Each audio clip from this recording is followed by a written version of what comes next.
Chapter 18. The Supersubstantial Bread. If we carefully observe any day of our life, we will see that we certainly do not know how to live consciously. Our life seems like a train in motion, moving upon the fixed tracks of the mechanical and rigid habits of a vain and superficial existence. The intriguing aspect of this matter is that it never occurs to us to modify habits. It seems that we never get weary of always repeating the same thing. We have become petrified by our habits. Nevertheless, we think that we are free. We are dreadfully ugly, yet we think of ourselves as Apollo. We are mechanical people. This mechanicity is more than enough motive to deprive us of any true sensibility in regard to what we are doing in life. We move daily on our old track inside of our antiquated and absurd shuttle of habits. Thus, it is clear that we do not have a real life.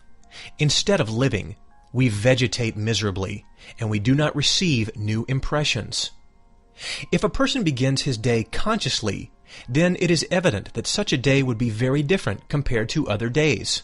When the day one is living is taken as the totality of one's life, when one does not leave for tomorrow what one must do this very day, then indeed one gets to know what the work on oneself really means.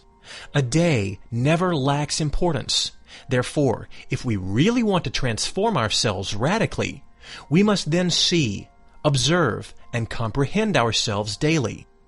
Nonetheless, people do not want to see their selves in themselves.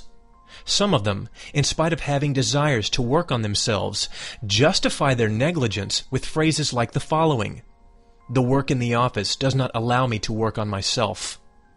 These empty, vain, and absurd words, without any sense, only serve in order to justify indolence, laziness, and lack of love for the great cause. Obviously, people like these, although they may have great spiritual longings, will never change.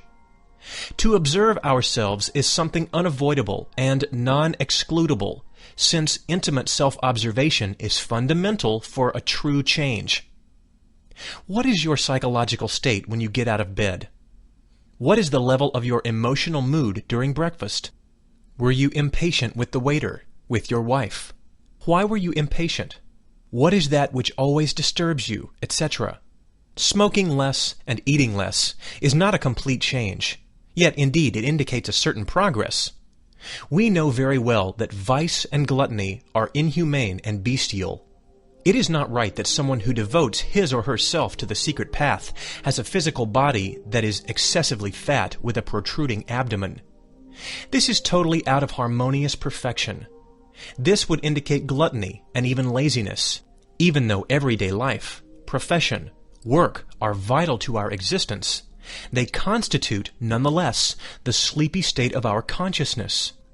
To know that life is a dream does not mean that we have comprehended it.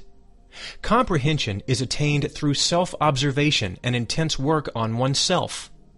Hence, in order to work on oneself, it is indispensable to work on our daily life, this very day. Thus, one will comprehend that phrase from the prayer of the Lord, Pater Noster, which states, "Give us this day our daily bread." The phrase daily bread means the supersubstantial bread in Greek, or the bread from the highest.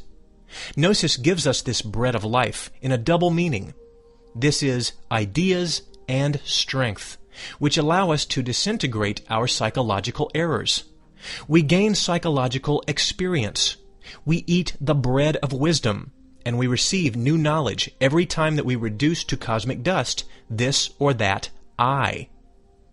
Gnosis offers the supersubstantial bread, the bread of knowledge, thus indicating to us with precision the new life that begins in oneself, inside oneself, here and now. Now then, no one can alter his life or change anything related with mechanical reactions unless one can count on the help of new ideas and receive divine help.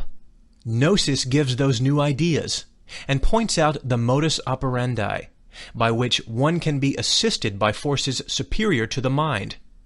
We need to prepare the inferior centers of our organism in order to receive the ideas and forces that come from the superior centers. In the work on oneself, there does not exist anything worthless. Any thought, however insignificant it might be, deserves to be observed. Any negative emotion, reaction, etc., must be observed.